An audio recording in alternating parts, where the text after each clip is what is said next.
Teachers of Reddit, what was the moment you realized this kid is gonna be a serial killer one day? Story 1. Went to school with a kid called Michael who strangled himself in class with a shoelace. Like purple face and forcefully doing it. One time he broke his arm and had a cast. Got into an argument with another kid and he just started bashing him with the broken arm. Really hard. The teacher tried to get him to leave and go to the principal's office. He refused, so she moved the entire class next door and left him there. So he barricaded the door and started trashing the classroom. The projectile monitors, ripping whiteboards off the wall, flipping tables. After 30 minutes the police arrived and he was coloring in, bouncing his feet looking happy. Waving to kids outside the window looking in. The police broke the door down and he jumped on the table then attacked them. Never saw him again after that one. Dude was nuts. Edit. I remember too, before he barricaded the room an assistant teacher, for kids with issues, went in to talk to him and he started kicking, punching her. She ran out and that's when he started barricading the room in a fit of rage. Story 2. Was in my office one day when a kid I'd never met before strolled in.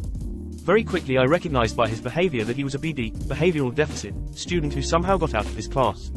He started a conversation with me asking who I was and what I did. I could tell he was trying very hard to get under my skin as he emptied a box of tissues one by one. So I didn't react. He then kicked over a number of trash cans so I didn't react.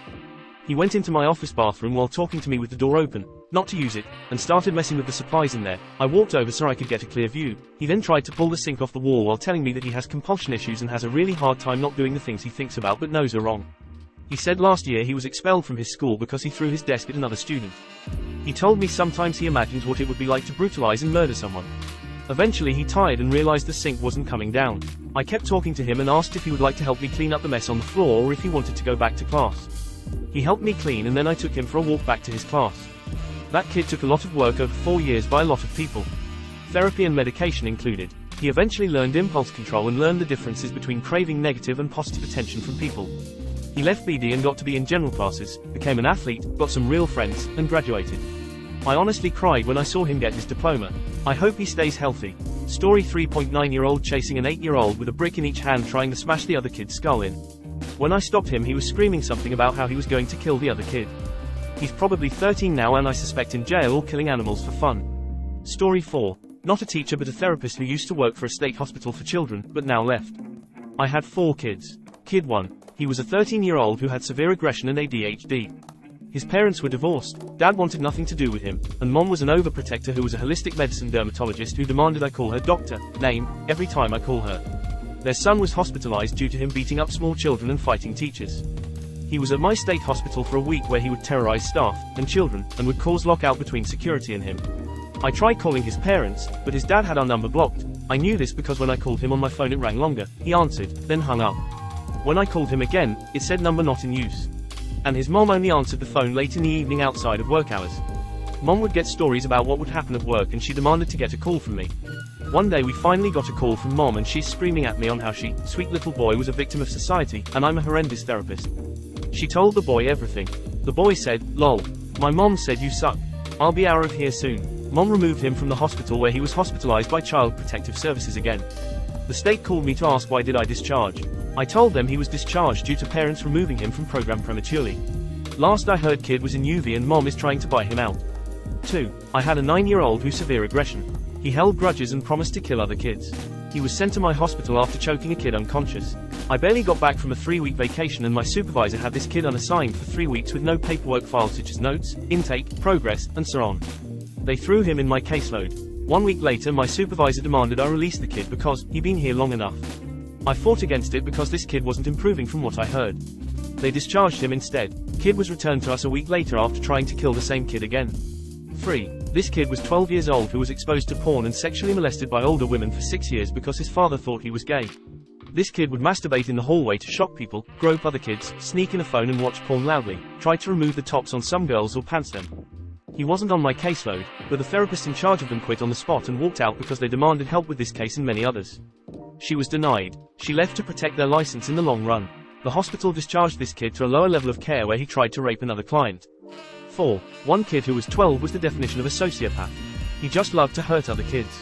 He one day grabbed the balls of this kid with autism. The kid with autism shouted with a loud scream and beat the sociopathic kid to a bloody pulp. Sociopath kid recovers after 3 days, is readmitted to our program where he goes back to the same kid just to touch his balls again and gets a second black eye. He never cried, he never got scared, he just loved what he did. Story 5. Preschool teacher for a very wealthy community. I have a 3-year-old who is physically violent. The first day I had him in my class he attacked me. I tend to get down on the floor and play with the kids. Seeing an opportunity he latched onto my ear and tore little bits of flesh with his tiny fingernails. I bled. I tried talking to his mom. She says, yeah, he gets rowdy. Just this past week I had him in my room again. He delighted in making another boy cry. Refused to participate in our activities. Only wanting to throw toys directly at my face. Once I did convince him to participate he clung to me. It was bizarre and honestly made me very sad. I talked to some other teachers who've known him longer. Apparently mom and dad are serious alcoholics. He is an only child and desperate for attention. They all know about his outbursts and violent tendencies, but there's really nothing anyone can do because he is 3. I'm just going to try my best with him. Maybe a positive influence and some consistency will give this little guy some reassurance. I know that there are people who are mentally ill and born with issues beyond their control, but I think this kid just has shit parents. Wish me luck, friends. Story 6. I'd like to say there wasn't one defining instance but more of a long list of them, that when everything was over and I had time to relax and process everything, did I come to the realization that in 20 maybe 10 years time I'd see this little boy as a teen or a man on the news for murder.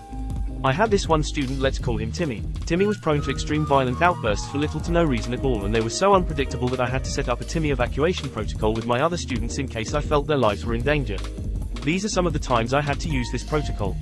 Before Timmy was banned in my room from using pencils and safety scissors, he went on a rampage with a pencil.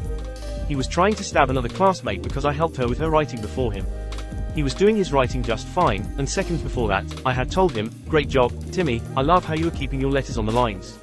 He didn't need help, and he never once asked for it. Thankfully, the little girl was not hurt as I was right there and was able to throw my hand in front of her face where he was aiming. However, he did get me and the pencil lead was left in my hand. Timmy attempted to choke another child because that child was using a red crayon, so instead of getting an identical red crayon from the bucket in front of him, he tackled that child out of his chair and put his hands on his neck while screaming like a banshee. About a week after the choking incident, he was upset because he wanted to be the only one in class, so he pushed a shelf that I, as a grown adult, have trouble moving over in an attempt to, in his words, squish his classmates who were working on the carpet. Thankfully, I was able to hold it up while they ran. He proceeded to destroy my entire room, to the point where I decided to just move classrooms for the day, as it would have been impossible to clean it up, and frankly I didn't want my already traumatized students to come in and witness it. Every single day, this child would have a violent meltdown. Some were more contained to himself, a small area, or me personally. Edit, I am a UPK teacher. This child was 4 years old. Story 7, she was a little angel student when my boss was in the room, but the second the door closed, she tilted her head, stared at me, and said, I want to hurt you. Her eyes were absolutely lifeless. She was 8. She was also very frequently violent to me and other students, teachers. Story 8, I have a kid, 8 like that in my class this year. All his time at school he has been a troublesome kid, hurting other kids without being provoked, unpredictable mood changes, and he's really hard to read. Lots of teacher colleagues say he looks dead in the eyes, no expressions of joy or any other emotions. The moment that really shocked me was when another student had found a fly in the playground. The fly was hurt and couldn't fly anymore, so this student gave it a name, Henky, and started to care for it, very sweet. Lots of classmates joined in taking care of the fly and helping it, making a house out of leaves, etc. I gave the kids some magnifying glasses so they could take a nice look and encouraged the kids' curiosity and gentleness. This kid also came over to take a look, and was told to be careful, because Henky was the other student's friend. He looked for 2 seconds, grinned and stomped on it. Worst part is that Henky didn't even die, or at least it was still twitching. So the other student kept on trying to nurse his little buddy back to health. He even took it inside to read it a story. My heart just broke by the love this student was showing for this little creature, but the kid didn't seem to care at all about what he did. This was a couple of months ago, and he still even kind of brags about when he, almost, killed Henky. This kid just gives me the chills. Story 9. Not a teacher, and do not know the outcome of this kid's life, but when I was in 4th or 5th grade, there was this older, wild, troubled kid who rode our bus.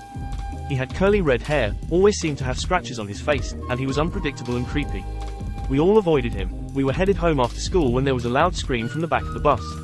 Bus driver slammed on the brakes, and we all whipped our heads around to see what the scream was about.